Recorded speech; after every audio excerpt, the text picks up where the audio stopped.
Size so'ragan mijozlarimiz uchun 1.5 lyuks konditsioner, son trambuler holati ideal holatda, motorxonalari a'lo darajada ekan. Mashina metanda ekan, konditsioner hamma narsalari mavjud. Mashinaning akkumulyatorlarining holatlari ham o'rta holatda turibdi, ballonlarning ham holatlari o'rta holatda.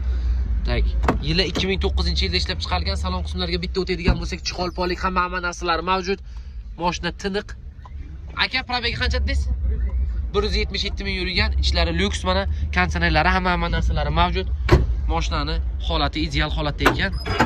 Bagaj qismlariga keladigan bo'lsak, zapaska hamma narsalar joyida, metallar ham joyida turibdi. Mashinani aka, kraskasi qayerda? Kraska petno aka. Kraska petno, qaysi eshigida? Oldi eshigi aka. Oldi eshigida petnosi bor ekan, bemalol kelib tekshirib xarid qilib olsangiz bo'lar ekan. Mashinani holati ideal holatda bo'layotgandek. Akajonim, narxi qancha? 5200 so'rayapsiz, kelishadigan joyi bor. 5200 so'rayapsizlar, kelishadigan joyi bor. $4,500 bo'lsa, telefon raqamingizni ayting va ismingizni ham ayting akajon. 99 lik aka. 99lik 271 271 57 17. 57 17. Nexia olmoqchi bo'lgan do'stlaringizga videoni jo'natib tashlab, like bosib, obuna bo'lib qo'yishingizni chiqarmang. Eng yaxshilari faqatgina bizda. Telefon qilib gazini bossangiz bo'ladi. Akajonim, sog' bo'ling, salomat bo'ling.